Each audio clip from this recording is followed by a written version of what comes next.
On the night of October 14, 1871, 40 white-robed figures surrounded a single black woman in a tobacco barn outside Greensboro, North Carolina. They expected her to beg. They expected her to run. What they didn't expect was the smile that crossed her face when she recognized 3 of them by the way they stood. They were the same 3 Confederate officers she'd watched bleed out in a field hospital tent 9 years earlier. The Klansmen had come to silence rumors about a woman who'd killed more Southern soldiers than entire Union regiments. What they found instead was someone who'd been waiting for them.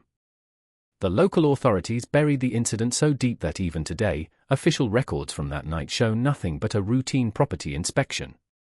Before we continue with the story of the woman they called the Greensboro Ghost, if you're fascinated by forgotten chapters of American history that were deliberately hidden from us, hit that subscribe button and tell us in the comments what state you're watching from. We love hearing where our community is located. The events that led to that October night began not in North Carolina, but 300 miles south in a place where history would be carefully rewritten to hide an uncomfortable truth about the war everyone thought they understood.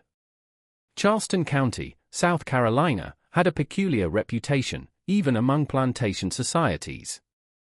While other regions bragged about their cotton yields or the grandeur of their manor houses, Charleston's elite whispered about something else entirely, their uncanny ability to break the unbreakable. The Tidewater plantations along the Ashley River specialized in what they called rehabilitation, taking enslaved people deemed too dangerous or rebellious for other properties and transforming them into compliant workers. The Haverford Plantation, established in 1789, stood as the crown jewel of this dark expertise. By 1862, the property had changed hands twice, now owned by Colonel Augustus Haverford, a man whose reputation preceded him through every slave market in the South. He paid premium prices for what others considered lost causes, runaways who'd been caught multiple times, enslaved people who'd attacked overseers, anyone with what he called excessive spirit. His success rate was documented in ledgers that recorded not a single escape attempt from Haverford property in 23 years. The plantation's isolation helped, surrounded by swampland on 3 sides with the Ashley River cutting off the 4th approach. There were exactly 2 roads in or out, both visible from the main house's Widow's Walk. The woman who would become known as the Greensboro Ghost arrived at Haverford Plantation on March 3, 1862. Though the name she carried then has been lost to the deliberate erasure of records, the bill of sale listed her as _ approximately 19 years, previously property of Beaufort County Estate, liquidated. History of violence toward overseers. Sold as is. She'd killed a man in Beaufort. Everyone knew it, though no charges were ever filed because enslaved people couldn't legally murder white men, only damage property. The previous owner's widow had been eager to sell before the woman caused more damage. Colonel Haverford examined his purchase with the clinical detachment of a horse trader. She stood 5 feet and 8 inches tall, unusual height for a woman of any race in that era, with hands that bore calluses in strange places, not from cotton picking or housework, but from something else entirely. Her left eye had a slight cast to it, the result of a beating that hadn't healed properly, giving her an unsettling appearance that made even hardened overseers uncomfortable. She didn't look down when white men spoke to her. That was her first mistake at Haverford, and the colonel made sure it was her last for a long time. The rehabilitation process at Haverford followed a precise methodology. New arrivals spent their first month in what was called the training house, a brick building set apart from the main quarters where Colonel Haverford personally oversaw the breaking of spirit. No one knew exactly what happened inside those walls because the enslaved people who emerged from it never spoke about it. They worked. They obeyed. They survived. The woman from Beaufort entered the training house on March 4 and emerged 31 days later, different in ways that seemed to satisfy the colonel completely. She was assigned to the field gangs initially, working the spring planting under the supervision of an overseer named Cyrus Pitchford, a man known for his efficiency rather than his cruelty, which, by plantation standards, meant he only used the whip when he deemed it necessary rather than as routine motivation. Pitchford noted in his reports that the new worker showed adequate compliance and unusual stamina. She could work longer hours than men twice her size, never complained, never slowed her pace. By summer, she'd been reassigned to more skilled labor, working in the plantation's small medical facility. Here's where the official histories become deliberately vague. Haverford Plantation, like many large properties, maintained a sick house where enslaved people too ill to work could recover enough to return to the fields. It was overseen by a white physician who visited twice weekly, but the day-to-day care fell to enslaved workers who'd shown aptitude for medical tasks. The woman from Beaufort demonstrated an almost supernatural understanding of anatomy and medicine. She could set broken bones with precision, knew which herbs treated which ailments, and could recognize symptoms of diseases before they fully manifested. When asked where she'd learned such skills, she never answered, not out of defiance, but because she seemed genuinely unable or unwilling to speak about anything from her past. Colonel Haverford, despite his reputation for brutality, recognized valuable skills when he saw them. By August 1862, the woman worked almost exclusively in the sick house, her value to the plantation having increased substantially.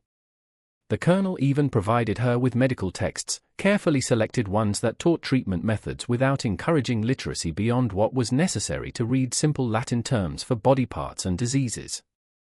She absorbed everything with an intensity that made the visiting physician uncomfortable, asking questions that revealed a depth of understanding that shouldn't have existed in someone with no formal education. The arrangement might have continued indefinitely if not for the war that was steadily consuming the South.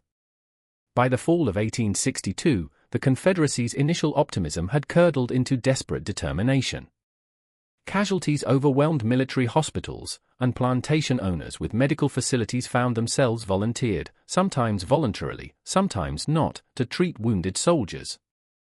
Haverford's sick house was converted into a Confederate field hospital in November 1862, and the woman from Beaufort found herself treating the same men who fought to keep her enslaved. The first Confederate soldiers arrived at Haverford Plantation on November 19, 1862, casualties from a skirmish near Pocotaligo that official records barely mention. 17 men, ranging from superficial wounds to injuries that would claim their lives within days. The plantation sick house, built to accommodate perhaps 8 people comfortably, suddenly housed more than double that number. The visiting physician, Dr. Marcus Bellingham, appeared overwhelmed from the moment the wagons rolled up the long drive. He was a competent doctor for civilian ailments, fevers, births, broken bones from farming accidents, but military medicine was beyond his experience. Men arrived with mini balls lodged in bone, with infections that spread like wildfire in the humid low country air, with wounds that exposed internal organs to insects and contamination. The woman from Beaufort worked those first 3 days without sleep. Dr. Bellingham observed her with growing unease as she moved between patients with an efficiency that seemed impossible for someone of her station. She knew which wounds needed immediate attention and which men were beyond saving. She could extract bullets with steady hands while soldiers screamed and thrashed. Most unsettling to Bellingham was her demeanor, not the expected submissiveness or even the quiet resentment he might have understood, but something he described in a letter to a colleague as a clinical detachment, as if she were examining livestock rather than treating the men fighting for our cause. On the 4th day, a soldier named Private Edmund Vickers began displaying symptoms that Bellingham initially dismissed as simple infection, high fever, confusion, accelerating pulse. Standard treatment was applied: willow bark tea for fever, laudanum for pain, cool compresses. The woman working beside Bellingham said nothing, but when the doctor left to check other patients, Vickers noticed her watching him with an expression he couldn't quite read. He was too delirious to understand what was happening, but 2 other soldiers in adjacent beds later reported that she'd adjusted something in his treatment. They couldn't say what exactly, she'd been too quick, too subtle. Private Vickers died that night. Bellingham performed a cursory examination and attributed it to sepsis from his original wound, a bullet injury to his shoulder that had already shown signs of gangrene. The body was prepared for burial in the small cemetery behind the main house, where Haverford family members and, in a separate section, enslaved workers were interred. No one questioned it. Men died in field hospitals constantly. The survival rate for serious wounds hovered around 40% even in the best facilities. 3 days later, Corporal James Lindsay developed the same symptoms: high fever, confusion, racing heart. Bellingham applied the same treatment with the same results. Lindsay died within 18 hours. The woman from Beaufort prepared his body personally, wrapping him in canvas with practiced efficiency. By December, 12 of the original 17 soldiers had died. Dr. Bellingham noted the high mortality rate in his reports to the Confederate Medical Department but attributed it to the severity of the original wounds and the inadequate facilities. What he didn't note, what he possibly didn't notice, was the pattern in who survived and who didn't. The 5 men who recovered all had relatively minor injuries that should have healed with or without medical intervention. The 12 who died included 7 whose wounds, while serious, were not immediately life-threatening. 3 had been officers. Fresh casualties arrived in January 1863, and the pattern continued. The sick house became a revolving door of dying Confederate soldiers. But the mortality rate didn't raise the suspicions it should have because field hospitals across the South reported similar or worse statistics. Infection, disease, and inadequate medical care killed more soldiers than Union bullets. What made Haverford different was the subtle selection process, a process so gradual and carefully managed that even the victims didn't realize what was happening to them. Captain Theodore Winscott arrived in February 1863 with a bullet wound to his leg, a clean injury that missed the bone and major vessels. He should have recovered easily. Winscott was unusual among the patients in that he was educated, observant, and had worked as a pharmacist's assistant before the war. On his 3rd night at the facility, heavily medicated but not unconscious, he watched the woman from Beaufort prepare his evening dose of laudanum. Something in her movements caught his attention, a pause, a glance toward the door, a subtle addition to the mixture from a bottle she kept in her apron pocket rather than the medical cabinet.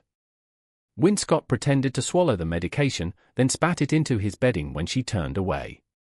He lay awake that night, his heart racing, not from fever, but from fear.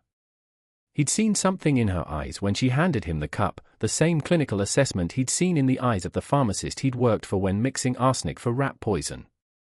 The next morning, his fever had miraculously dropped, and he reported feeling much improved. Dr. Bellingham credited the Lord and his own treatment plan. Captain Winscott began watching her carefully whenever she thought no one was paying attention. He noticed how she lingered over certain patients but hurried through others, how some men's conditions deteriorated rapidly despite treatment, while others with worse injury somehow stabilized. He noticed the small bottle she kept in her apron, unlabeled, filled with tinctures she claimed were herbal remedies approved by Dr. Bellingham. But Winscott never saw the doctor approve anything of the sort. On February 28, 1863, Winscott attempted to speak with Colonel Haverford about his suspicions. The colonel listened politely but dismissed the concerns. The woman from Beaufort had been nothing but obedient since her arrival. She'd saved numerous soldiers, hadn't she? Dr. Bellingham trusted her completely. Captain Winscott was clearly still affected by his injury, perhaps experiencing the paranoid delusions that sometimes accompanied blood loss and fever. He should rest, recover, and stop troubling himself with unfounded suspicions about a mere slave doing her assigned work. Winscott recovered fully and was sent back to his regiment in mid-March. Before he left, he pulled aside 2 soldiers who'd also survived their stays, Lieutenant Patrick Hornsby and Private Calvin Strickland. He told them what he'd observed, what he suspected, and urged them to watch their treatments carefully. Both men laughed it off. The woman was just a slave, following Dr. Bellingham's orders. The idea that she could be systematically killing Confederate soldiers without anyone noticing was absurd. 2 weeks after Winscott's departure, Lieutenant Hornsby died of sudden cardiac failure. Private Strickland developed a mysterious paralysis that started in his legs and crept upward over 3 days until it stopped his lungs. Dr. Bellingham was baffled but attributed it to some unknown poison the soldier must have ingested, perhaps contaminated water or spoiled food. The woman from Beaufort prepared both bodies for burial without comment, her face showing nothing but the appropriate solemnity. The spring of 1863 brought escalating casualties as the war intensified throughout the Carolinas. Haverford Plantation's field hospital expanded to include 2 additional buildings, a converted tobacco barn and a former overseer's cottage. Dr. Bellingham could no longer personally oversee all treatments, relying increasingly on the woman from Beaufort to manage day-to-day care while he focused on the most critical cases. Colonel Haverford, recognizing the propaganda value of his plantation's contribution to the war effort, began inviting local officials and military officers to tour the facility. He showcased his prized medical worker as an example of loyal slave supporting the Confederacy, though he never allowed her to speak to visitors, only to demonstrate her skills under his careful supervision. The death toll at Haverford's facility continued to climb throughout spring and summer. But so did the survival rates at comparable hospitals, making statistical comparison impossible. What went unnoticed was the specific profile of soldiers who died, officers more frequently than enlisted men, soldiers from wealthy families more often than poor farmers, educated men more than illiterate ones. The pattern was subtle enough that it could be attributed to coincidence or the natural variation in patient outcomes. Only someone actively looking for a pattern would have noticed it, and no one was looking. In August 1863, a Union raid disrupted supply lines to Charleston, and the Confederate Army temporarily relocated the Haverford facility's patients to a military hospital in Columbia. The woman from Beaufort remained at the plantation, working in the regular sick house that had resumed treating enslaved workers. For 6 weeks, the stream of dying Confederate soldiers stopped. Colonel Haverford noted increased productivity among his enslaved workforce during this period, fewer people sick, faster recoveries, no mysterious deaths. The military hospital in Columbia, meanwhile, reported no unusual mortality rates among the transferred patients. Several soldiers who'd been deteriorating at Haverford actually improved once moved. An Army surgeon named Dr. Nathaniel Grayson noted this in his reports but attributed it to better facilities and more experienced medical staff. He did comment in a letter to a colleague that several patients spoke of an uneasiness they'd felt at the plantation hospital, though none could articulate why beyond the general discomfort of being nursed by Negroes. When Confederate casualties returned to Haverford in October 1863, the pattern resumed immediately. The first soldier to die was a major named Robert Cunningham, a plantation owner himself from Georgia who'd spent his evenings at Haverford lecturing the other patients about the necessity of maintaining discipline among enslaved populations. He died of what Dr. Bellingham termed catastrophic organ failure of unknown origin, his body shutting down system by system over the course of 2 agonizing days. The woman from Beaufort attended him personally through his final hours, bringing him water, adjusting his pillows, and listening to his increasingly incoherent ramblings about slave rebellions and the importance of harsh punishment. Major Cunningham was lucid enough in his final moments to recognize something in her eyes, a recognition that made him try to speak, to warn the others, but his paralyzed tongue couldn't form words. He died with that knowledge trapped in his failing body, and she closed his eyes with fingers that didn't tremble. By December 1863, the total death count at Haverford's Confederate Field Hospital had reached 87 soldiers, a number that would have raised alarm if not for the fact that military hospitals across the South reported similar or worse statistics. The Confederate Medical Department was overwhelmed, undersupplied, and understaffed. They couldn't investigate every facility with high mortality rates because that would have meant investigating nearly every facility. The war was going badly. Men were dying. That was simply the reality they'd learned to accept. What they didn't know, what they couldn't have known without exhuming bodies and performing toxicology analyses that wouldn't be invented for decades, was the method. The woman from Beaufort had spent over a year perfecting a system that killed slowly enough to mimic natural disease progression but quickly enough to ensure soldiers didn't recover and return to killing Union troops. She used combinations of plants native to the low country, oleander for cardiac issues, water hemlock for neurological symptoms, and pokeweed for gastrointestinal distress. Each death looked like a different ailment, a different complication from war wounds. Even if Dr. Bellingham had been suspicious, he lacked the knowledge to detect plant poisoning that mimicked battlefield trauma complications. The winter of 1863 to 1864 brought a change that would eventually expose everything. Colonel Haverford fell ill, not from any external cause, but from a liver condition that had plagued him for years and finally reached its terminal stage. As he deteriorated through January and February, control of the plantation fell to his wife, Eleanor Haverford, a woman who'd always taken a hands-off approach to the property's operations. She trusted the systems her husband had established, including the medical facility and the woman who ran it. Mrs. Haverford's son, Lieutenant Charles Haverford, arrived home on medical leave in March 1864 with a minor wound to his arm. It should have healed in days. Instead, he developed a fever that spiked and fell in patterns that puzzled Dr. Bellingham. The woman from Beaufort attended him personally, bringing him specialized tea she claimed would reduce inflammation and speed healing.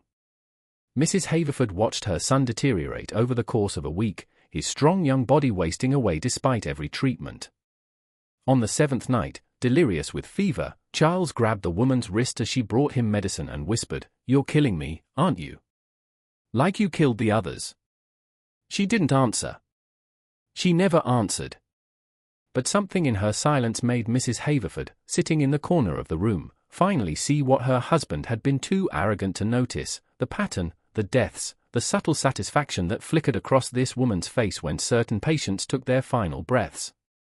Mrs. Haverford said nothing that night, but she stopped allowing the woman to treat her son alone. Charles recovered within days.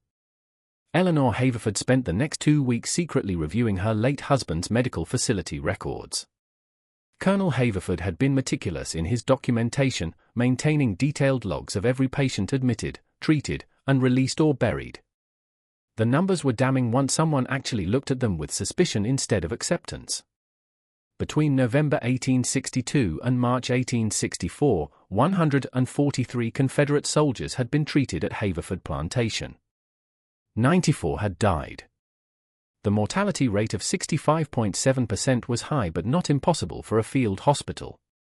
What stood out when examined closely was the distribution of deaths: officers, 78% mortality rate; enlisted men from wealthy families, 71% mortality rate; educated soldiers, 69% mortality rate; poor farmers and laborious, 34% mortality rate. The pattern was clear once you knew to look for it. The woman from Beaufort had been selectively killing the Confederacy's leadership class while allowing common soldiers, men who'd been conscripted, who had no choice in fighting, to survive and go home. Mrs. Haverford confronted Dr. Bellingham with the numbers on March 29, 1864. The physician initially defended his work, insisting that officers often had more serious wounds because they led charges, that wealthy men were softer and less able to withstand hardship, that education had nothing to do with survival. But as Mrs. Haverford walked him through specific cases, soldiers with minor injuries who'd died mysteriously, men who'd been recovering until suddenly they weren't, the strange illnesses that seemed to strike only certain patients, doubt crept into his professional certainty. Together, they reviewed treatment records, comparing what Dr. Bellingham had prescribed versus what had actually been administered. The discrepancies were subtle: an extra dose of laudanum here, a different herbal preparation there, small adjustments that the woman from Beaufort had made on her own authority. Bellingham had trusted her because she'd proven competent, because the war had forced him to rely on help wherever he could find it, because the idea that an enslaved woman could systematically murder Confederate soldiers under his supervision was so absurd he'd never considered it. The realization that he'd been an unwitting accomplice to nearly 100 deaths shattered Dr. Bellingham. He wanted to notify the authorities immediately, to have the woman arrested and tried. Except there was no legal framework for trying an enslaved person for murder of white men. Enslaved people weren't legal persons capable of committing crimes, they were property that could damage other property. The entire legal and social system that supported slavery had created a blind spot in which this woman had operated for 16 months. Mrs. Haverford faced a different calculation. If word spread that Haverford Plantation had been the site of mass murder of Confederate soldiers, that her husband, now deceased, had unknowingly facilitated it, the family's reputation would be destroyed. Their property would likely be confiscated.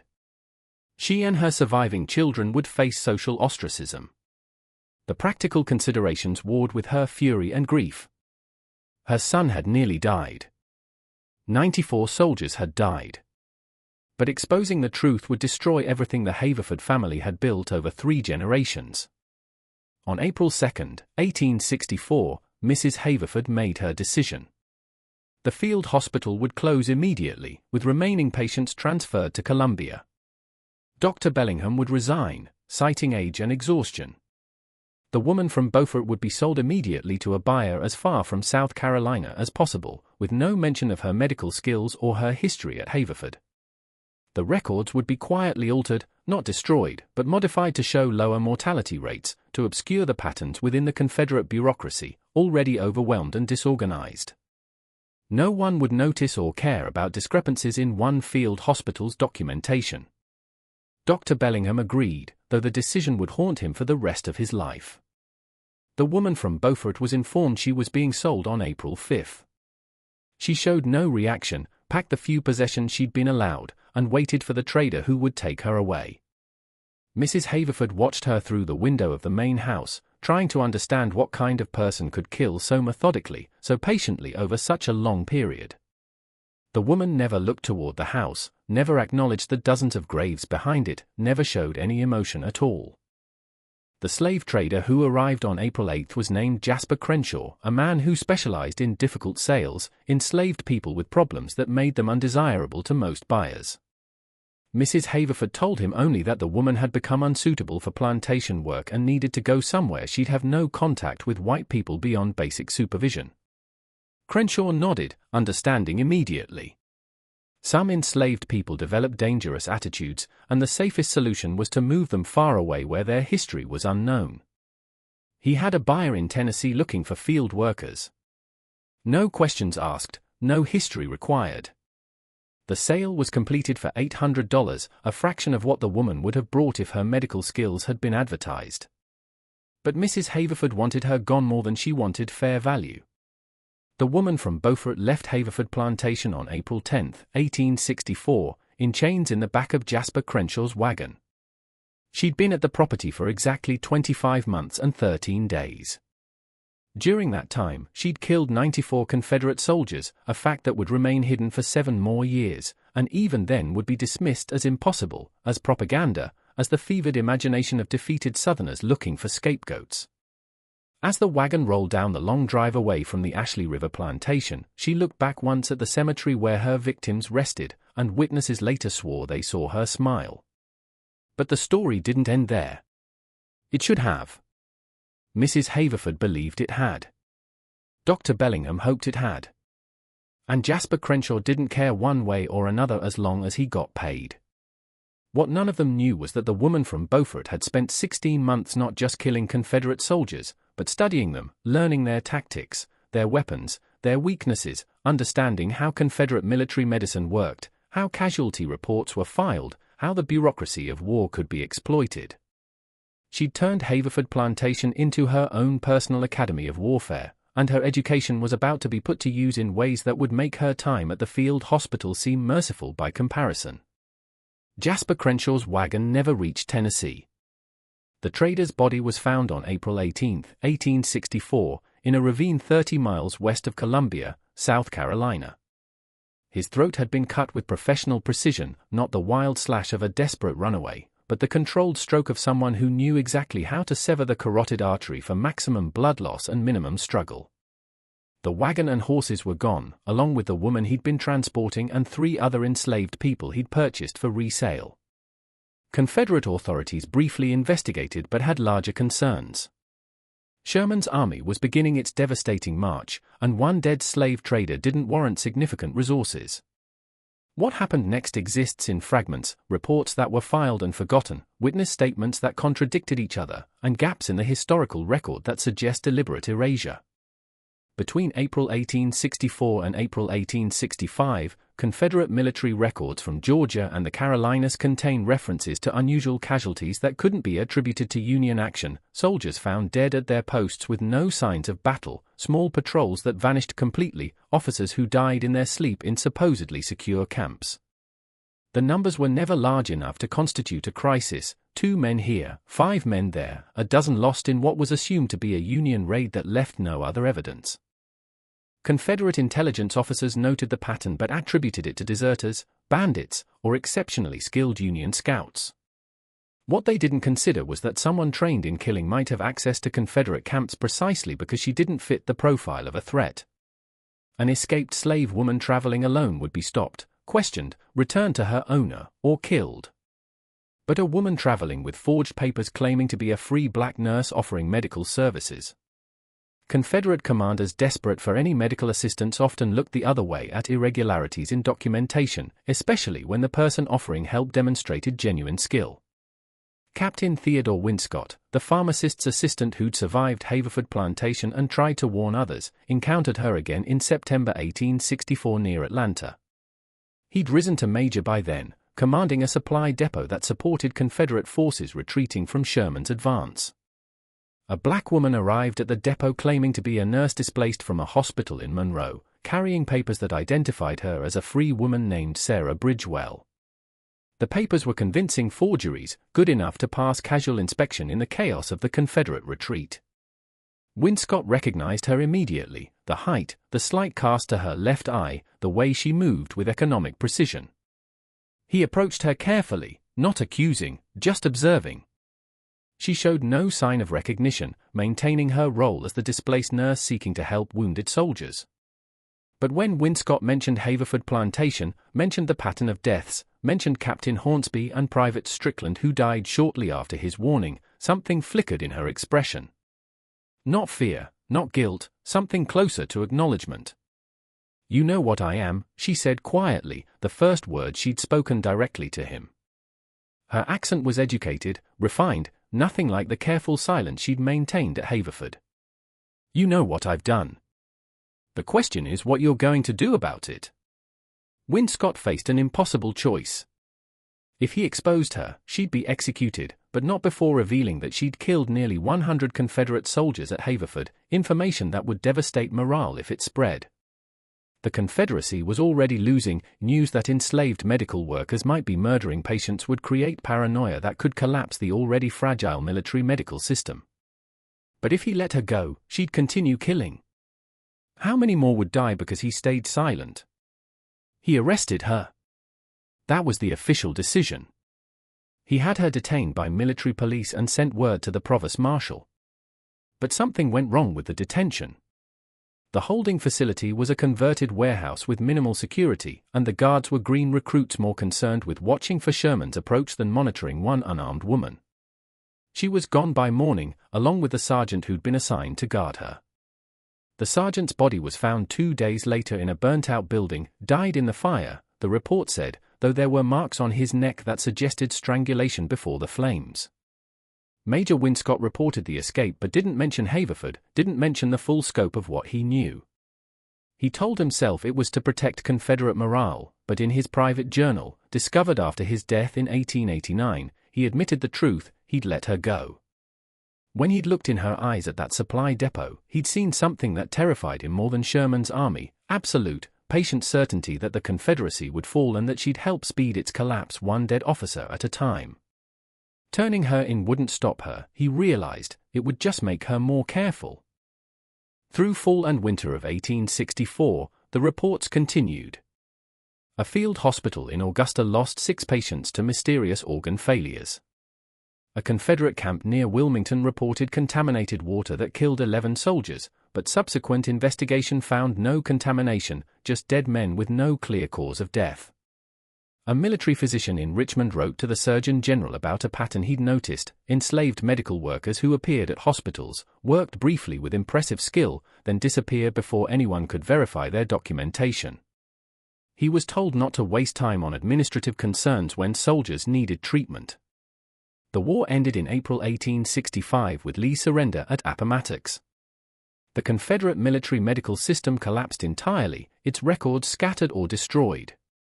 Any investigation into unusual casualty patterns became impossible because there was no longer any organization to conduct investigations. The woman who'd been at Haverford Plantation, who'd killed at least 94 Confederate soldiers there and an unknown number afterward, vanished into the chaos of the immediate post-war period. For 6 years, there was no trace of her. Then, in October 1871, reports began emerging from North Carolina about a black woman who'd settled near Greensboro, living alone on a small property she'd somehow purchased despite having no visible means of support. She was described as tall with a distinctive cast to her left eye, and she kept entirely to herself.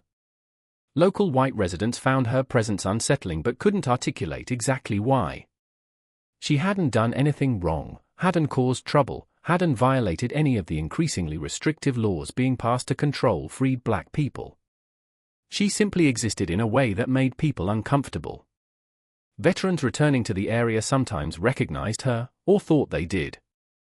A former Confederate lieutenant named William Hastings swore she was the nurse who'd treated him at a field hospital in South Carolina, the one who'd given him medicine that nearly killed him before he'd refused to take any more doses.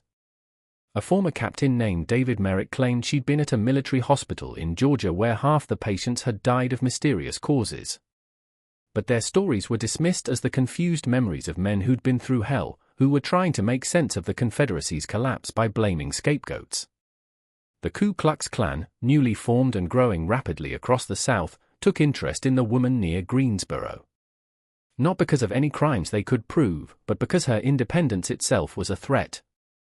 A black woman owning property, living without white supervision, carrying herself with a confidence that suggested she feared no one, that was intolerable to men trying to rebuild white supremacy from the ruins of the Confederacy. They decided to make an example of her, to show what happened to freed slaves who forgot their place.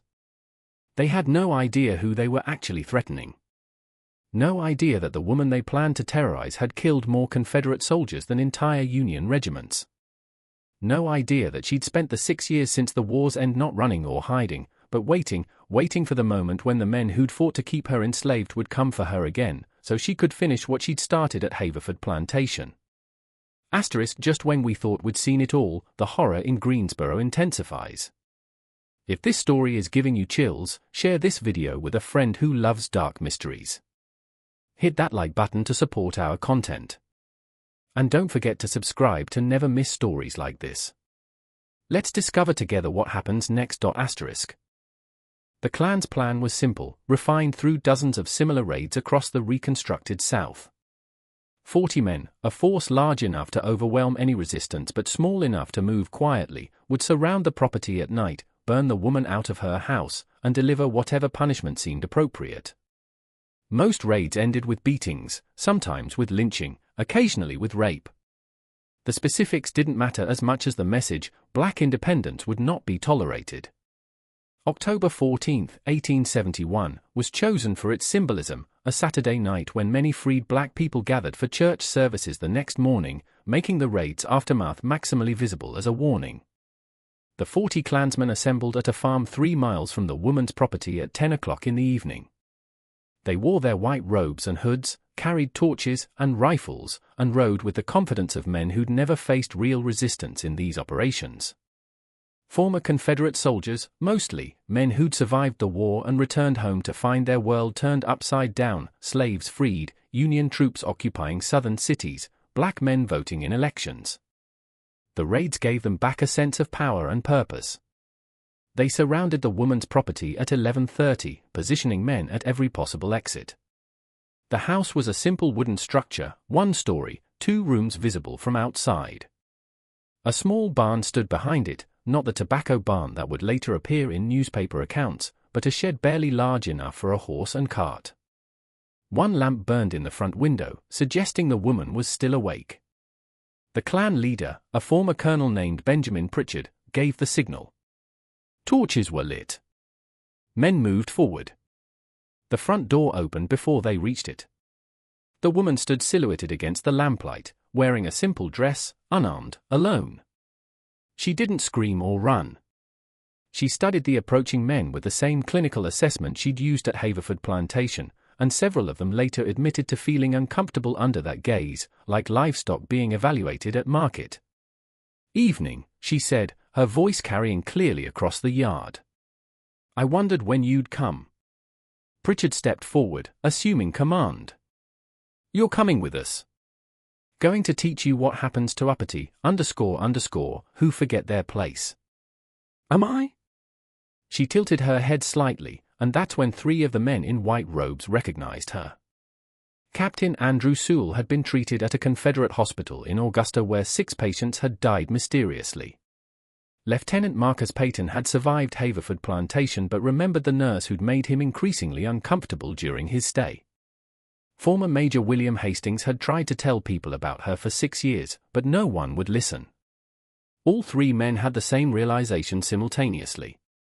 They tried to speak, tried to warn Pritchard, but the words caught in their throats because what they needed to say was too absurd to voice. This lone, unarmed woman was the most dangerous person any of them had ever encountered. "You boys should have done your research," she continued, moving down the steps from her porch with unhurried precision. "Should have asked around about who lived here before you decided to visit." Pritchard raised his rifle. "Shut your mouth, Anne." She moved. Even the men who were watching later couldn't describe exactly how fast she'd been. Just that one moment she was on the porch, and the next she had Pritchard's rifle, had reversed it, and had driven the stock into his face with enough force to shatter his nose and drop him unconscious to the ground. 2 other Klansmen rushed her. She used the rifle's barrel to sweep one man's legs out from under him and drove the butt into the second man's solar plexus with a precision that suggested anatomical knowledge of exactly where to strike to paralyze the diaphragm.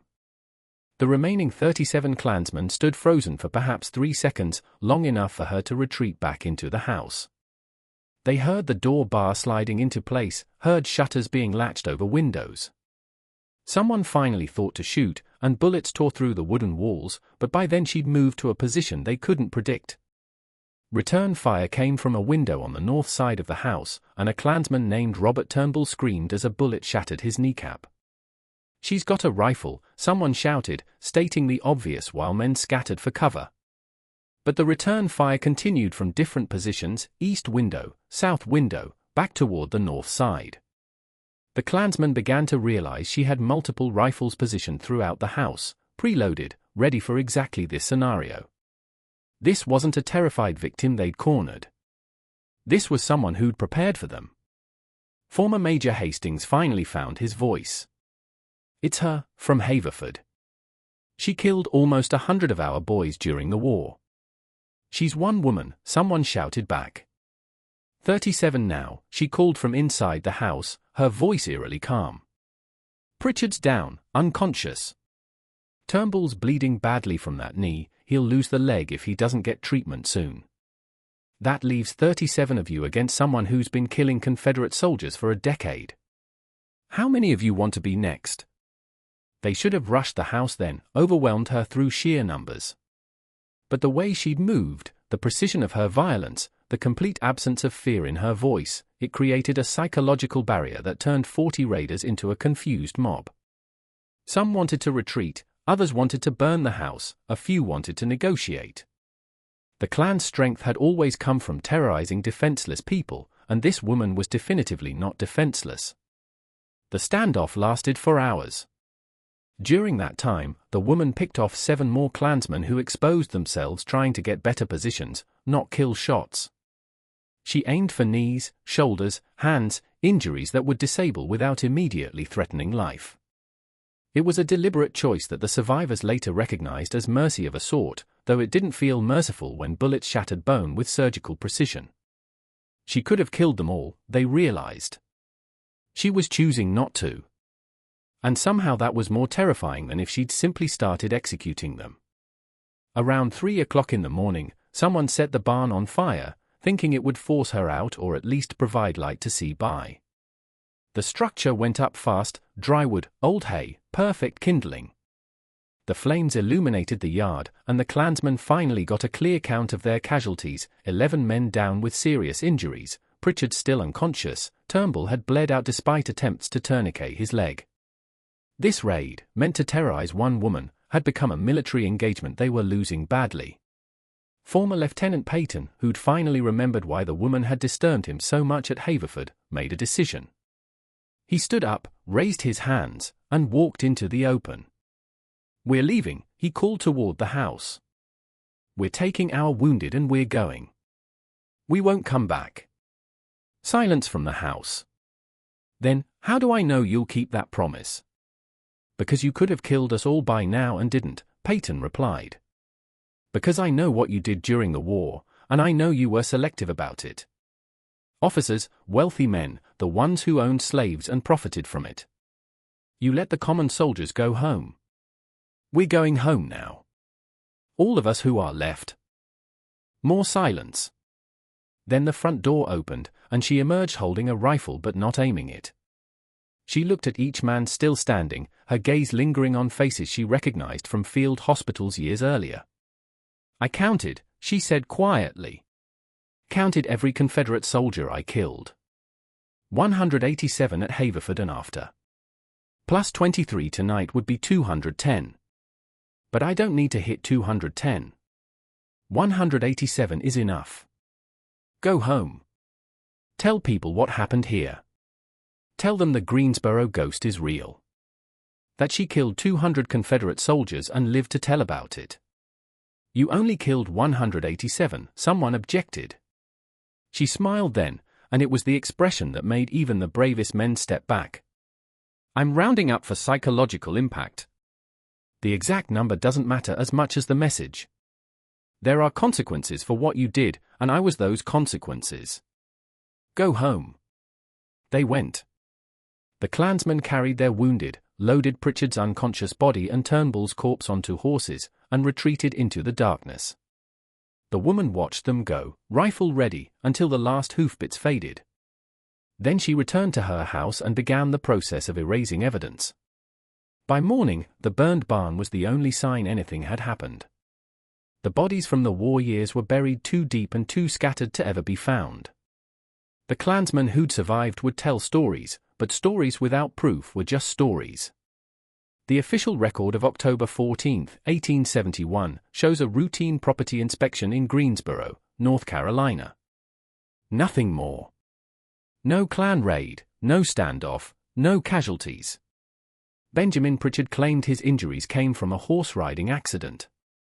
Robert Turnbull's death was attributed to complications from an old war wound.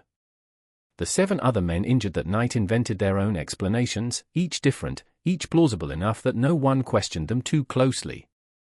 But silence has a way of cracking under pressure, and the story leaked despite everyone's best efforts to contain it.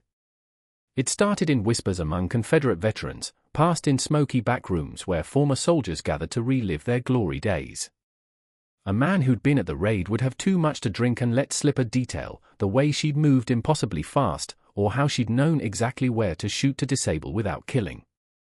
Another veteran would remember treating under a tall black nurse during the war, how patients in her care seemed to die more often than they should have. The pieces didn't connect immediately, but over months and years, a pattern emerged in the collective memory of men who'd survived the war only to discover they hadn't escaped it at all. Former Major Winscott heard these whispers throughout the 1870s. In his journal entries from 1872, he documented no fewer than 17 separate accounts from different veterans who claimed to have encountered the same woman in different Confederate medical facilities between 1862 and 1865. The descriptions matched too precisely to be coincidence: the height, the distinctive eye, the unsettling competence, the pattern of deaths that followed her wherever she worked. Winscott began his own investigation, writing letters to surviving Confederate medical officers, reviewing what scattered records still existed from field hospitals across the South. What he discovered disturbed him more than he'd anticipated. The official Confederate casualty records, those that survived the war's end, showed anomalies in multiple locations where the woman was reported to have worked.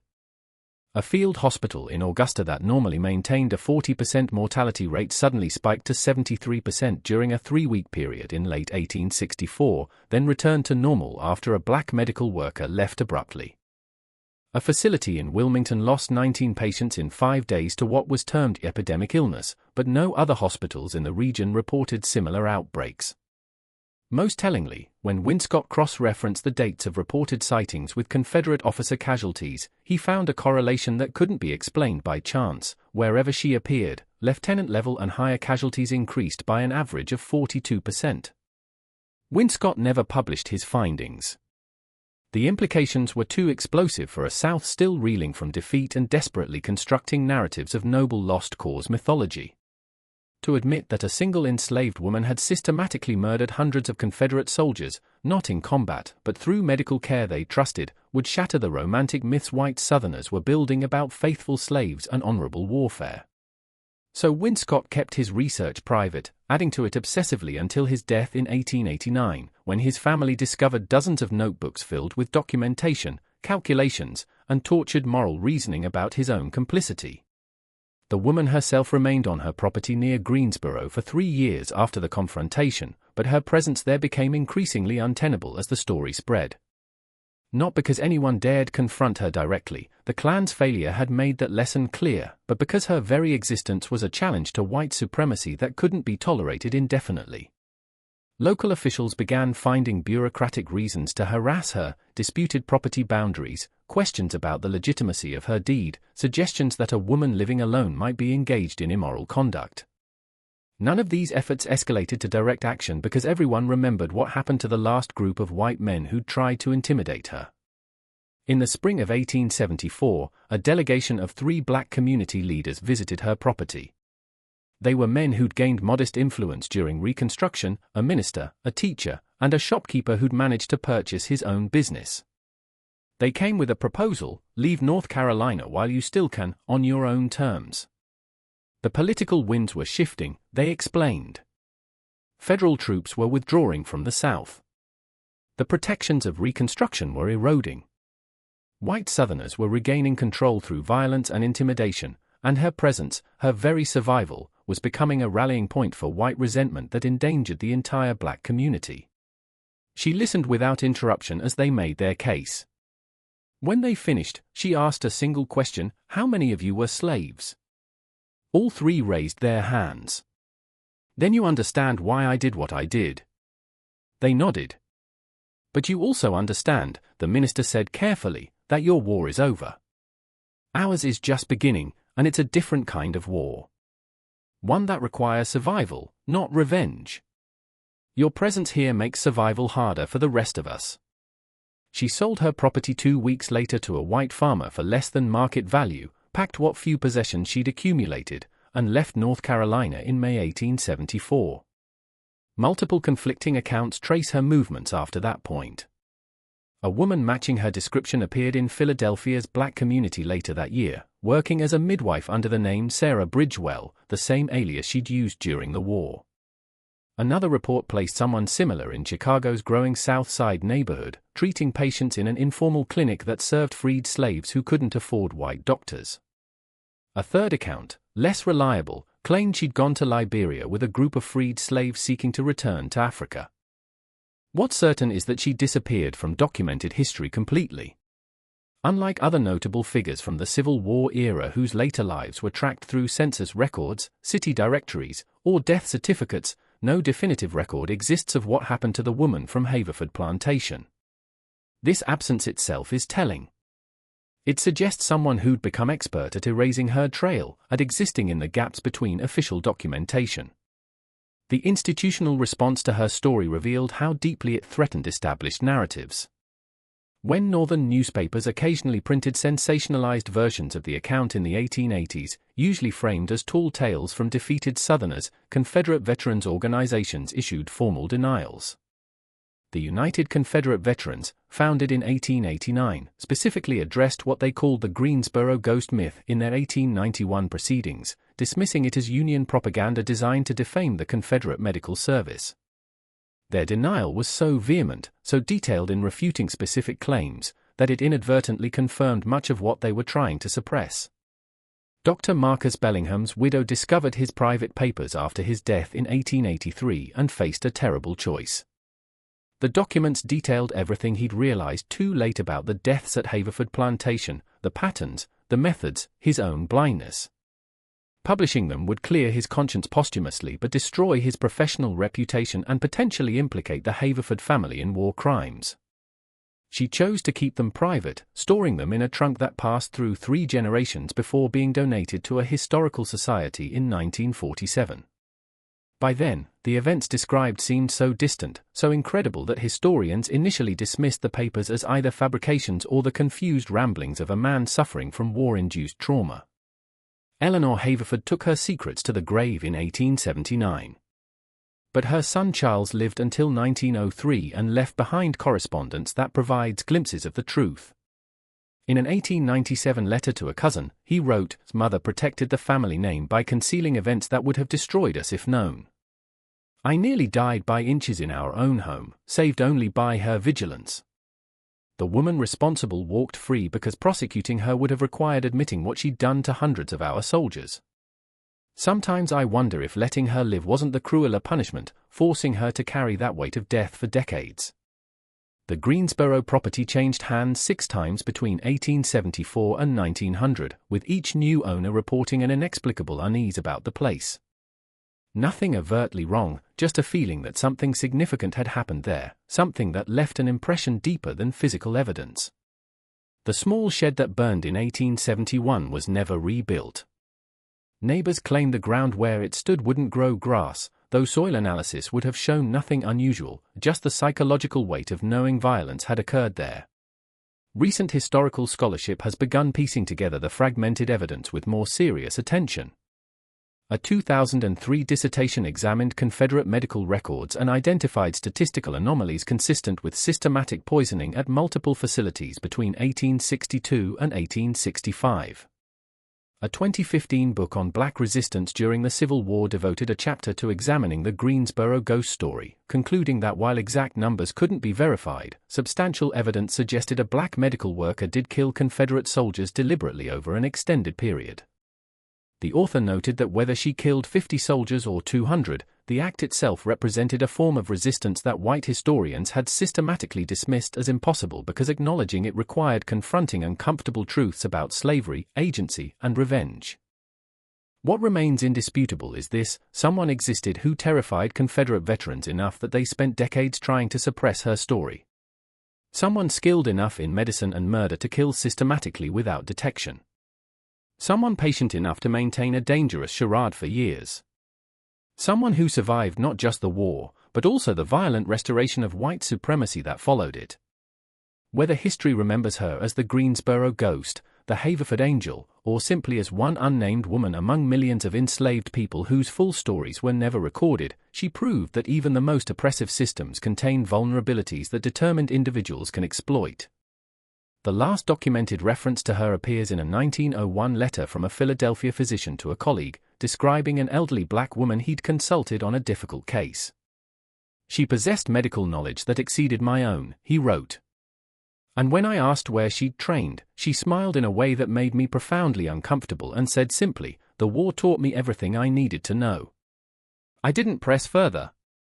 If this was indeed the same woman, she would have been in her late 50s, still practicing medicine, still surviving on her own terms more than 3 decades after the confrontation that should have killed her.